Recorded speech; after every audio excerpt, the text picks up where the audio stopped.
সার্বভৌমত্ব গণতন্ত্রের কথা বলেই যাচ্ছে। জুলাই আগস্টের বিপ্লবের পর মনে পড়ছিল আমার কাছে হয়তো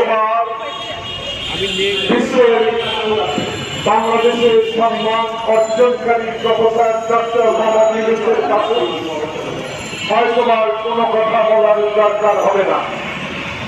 কথাগুলো বলার প্রয়োজন আজকে এই রোগের মধ্যে যারা প্রতিবাদ করছেন, আমাদের মতো অসহায় লোকগুলো আজকে এই রোগের মধ্যে দাঁড়িয়ে এই সরকারের কাছে কিছু কথা বলার সুযোগ করে দিয়েছেন।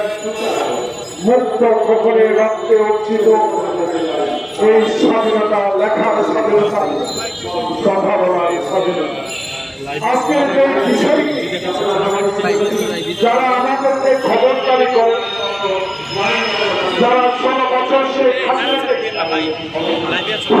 হিসাবে তৈরি করার সুযোগ করে দিয়েছে, যারা শেখ হাসিনাকে বাংলাদেশে আয়না ঘর বানাবার সুযোগ করে দিয়েছে, সেই প্রতিবেশী দেশ ভারত 1 মিনিটে বাংলাদেশে গণতন্ত্রকে হত্যা করার সুযোগ করে দিয়েছে, সেই ভারতের আগ্রাসনী ভূমিকা নিয়ে মামুনুর রশিদ খান কয়েকটি কথা বলার সুযোগ করে দেওয়ার জন্য পবিত্র মাহে রমজানে এই দল এবং জনগণের কাছে আল্লাহর কাছে রয়েছে। আল্লাহ, আমরা তো অসহায়, আমরা তো মানুষের অধিকারের কথা বলি। আমাদের নেতা তারেক রহমান 16 বছর দেশের বাইরে থেকে মানুষের কথা বলার চেষ্টা করে গিয়েছে। আমাদের নেত্রী 5টি বছর বিনা কারণে জেল খেলে আজকে অসুস্থ অবস্থায় লন্ডনের চিকিৎসা আছে। আমাদের নেতা শহীদ জিয়াকে শেখ হাসিনারা যারা ষড়যন্ত্র করে হত্যা করেছিলেন, সেই শহীদ রাষ্ট্রপতি জিয়াউর রহমানের যেই দল নিয়ে আমরা আজকে করি কথা বলি, তাই আজকে হিন্দুস্তান ভারত আপনার কাছে আমাদের অনেকগুলো কথা আছে। সেই কথাগুলো পরিষ্কার, যে কথাগুলি সার্বভৌমত্বের জন্য পরিষ্কার, যে কথাগুলো 1971 সালে স্বাধীনতার যুদ্ধে আমাদেরকে আশ্রয় দিয়েছিলেন, তেমনিভাবে স্বীকার করি, তেমনিভাবে আপনার অবৈধ শাসন দিয়ে, আপনার অবৈধ সমর্থন দিয়ে শেখ হাসিনাকে বাংলাদেশে 18 কোটি মানুষকে জানিয়ে পুড়িয়ে বহু মায়ের মুখ খালি করে দিয়েছেন। এখানে যে পুলিশ বাহিনী ছিলেন ওদের মনোবল ভেঙে গেছে, ওরা মানুষ হত্যা করেছে সরকারের নির্দেশে, ওরা মানুষের উপর নির্যাতন করেছে। আস্তে আস্তে এদের মনোভাব ফিরে আসছে। আজকে এই শুধু আসিয়া নয়, আসিয়া বাঙালি জাতির কাছে, বাঙালি জাতিকে ঋণী করে গেছে। গতকালও একই ঘটনা ঘটেছে উত্তরবঙ্গের কোন এক জায়গায়। ছাত্রীরা এই সব কিছু বন্ধ করতে হলে এইখানে নতুন আইন কানুন বিধি ব্যবস্থা কায়েম করতে হবে। আপনাদেরকে মনে রাখতে হবে, আজকে যে মব জাস্টিসের নামে মানুষকে হত্যা করা হচ্ছে, আমি ব্যক্তিগতভাবে এটাকে মব জাস্টিস বলি না, এটা বিচার বহির্ভূত হত্যাকাণ্ড। মব আবার জাস্টিস কি, মবের সাথে জাস্টিস লাগান কেন? জাস্টিস তো বিচার।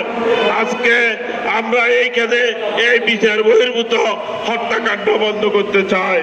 সাথীয় বন্ধুরা, আমরা যারা জাতীয় সমাজতান্ত্রিক দল করি, আমাদের কাছে আজকের দিনটি অত্যন্ত গুরুত্বপূর্ণ।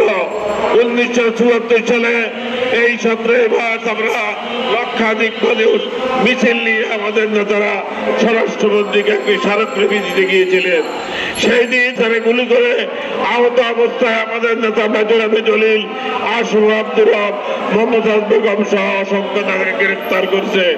আমাদের 50 জন সাথী সেই দিন নিহত হয়েছে, কিন্তু আমরা মাত্র 5টি লাশ পেয়েছি। সাথী বন্ধুরা, সেই ব্যবস্থা আজ কন্টিনিউ করছে। তাই আমরা ধারাবাহিকভাবে এই ব্যবস্থা পরিবর্তনের জন্য এখানে রাজনীতি করতে চাই, এই ব্যবস্থা কায়েম করতে চাই। শুধু নির্বাচন দিলে এদেশে মানুষের শান্তি আসবে না। একটা কথা যদি আপনারা লক্ষ্য করেন, গত 3 4টা আরবে এখানে নির্বাচন হয়েছে, 900 এমপি নির্বাচনের নামে নির্বাচিত হয়েছে, 800 এমপি মহিলা এমপি হয়েছে। কিন্তু এক রাতের মধ্য দিয়ে 900 থেকে 950 এমপি দেশ থেকে বউ বাচ্চা দিয়ে পালিয়ে গেছেন। তাহলে এই নির্বাচন দিয়ে কি আবার বানানো এমপি বানাবো না? এমপি সাহেবরা এখানে পার্মানেন্ট থেকে রাজনীতি করবে, আইন প্রণয়ন করবে, নীতি নির্ধারণ করবে। তাই আমরা উল্লেখযোগ্য সংস্কার করে আমরা এখানে একটি নির্বাচন চাই। আপনাদের সকলকে ধন্যবাদ জানিয়ে আমি আমার বক্তব্য এখানে শেষ করছি। আপনাদের ভালো থাকুন। এখন বক্তব্য নিয়ে আসছে